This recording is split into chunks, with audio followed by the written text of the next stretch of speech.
naitwa George Herman, ni mhadhiri kutoka Chuo Kikuu cha Mtakatifu Agustino kinachomilikiwa na Kanisa Katoliki. Nimekuwa ni mhadhiri kwa muda, na mimi ni mhadhiri kwenye idara ya misingi ya elimu. Kwa hiyo nasimamia uandaaji wa mwalimu, kwamba huyu mwalimu afanane vipi. Lakini kwenye maandalizi ya huyu mwalimu afanane vipi, sisi kama Chuo Kikuu cha Mtakatifu Agustino tunazingatia sana misingi ya Kanisa Katoliki, kama jinsi ambavyo mkurugenzi wa elimu ambavyo wamesema kwamba Kanisa Katoliki limekuwa ni mama kwenye swala zima la utoaji wa elimu na misingi yake iko bayana. Sasa lengo kubwa ni kuhakikisha huyu mtu ambaye ni mwanafunzi anapata badiliko, na hilo ndilo lengo la elimu. Pamoja na kwamba ni elimu ambayo inatolewa kama elimu sehemu nyingine, lakini lengo ni kwamba huyu mwanafunzi awe ni tofauti. Sasa katika kumfanya huyu mwanafunzi awe tofauti, Kanisa Katoliki limeweka ono au maoni ambayo ni vision. Nafikiri utafsiri itakuwa iko sahihi, ni vision, kwamba kuwe na holistic formation of a human kind. Sasa huko kumfanya huyu mtu awe kama jinsi ambavyo kanisa limelenga kwenye elimu ambayo inatolewa na Kanisa Katoliki, mimi najikita darasani kwamba huyu mwalimu afanye vipi, na ndo hii washa au workshop ambayo tuko nayo kwa ajili ya kutekeleza sasa mtaala wa umahiri ambao unajibu swala la sera ya elimu ya mwaka 2014 toleo la mwaka 2023 ambao ni mtaala wa umahiri.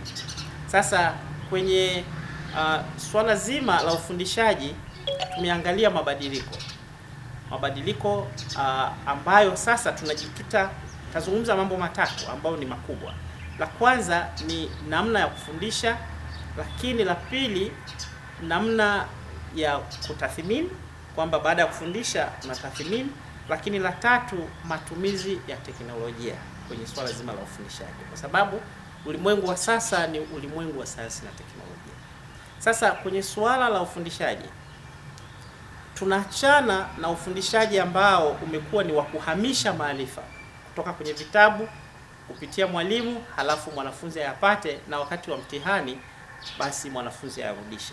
Sasa ufundishaji unaangalia kuona huyu mwalimu ahakikishe anamfundisha mwanafunzi anapata umahiri na uwezo ambao utamsaidia kuweza kumudu maisha yake katika mazingira yake, na hivyo ufundishaji utalenga sana kwenye vitendo. Kwa hivyo mwanafunzi atakuwa katika vitendo vya kujifunza kuanzia somo linapoanza mpaka atakapomaliza. Lakini kwenye tathmini tunaangalia namna ya kupima hili badiliko la ujifunzaji wa huyu mwanafunzi. Sasa tathmini tunahama kwenye kufanya mitihani, ambapo hapo nyuma mtazamo ulikuwa ni kwamba mwanafunzi akifanya mtihani akapata daraja la juu, huyo ndo mwanafunzi ameweza kufanya vizuri. Sasa tunahama huko, tunaangalia mwanafunzi anaweza kufanya nini, sio anajua nini, lakini anaweza kufanya nini katika mazingira yake.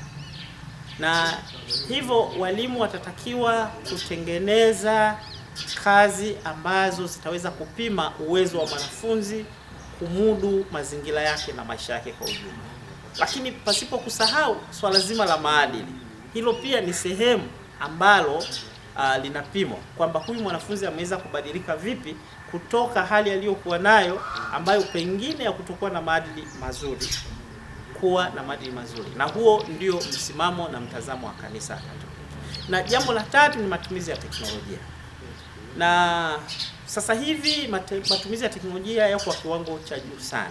Sasa msisitizo ni kwamba walimu watumie teknolojia katika kufundisha, lakini teknolojia zile ambazo zinaweza kufikika, zile ambazo ziko ndani ya uwezo, zile ambazo uelewa ni mpana. Na kwenye matumizi ya teknolojia msisitizo ni kwamba kila mwalimu anatakiwa kuwa na mafunzo kazini ili aweze kuelewa namna ya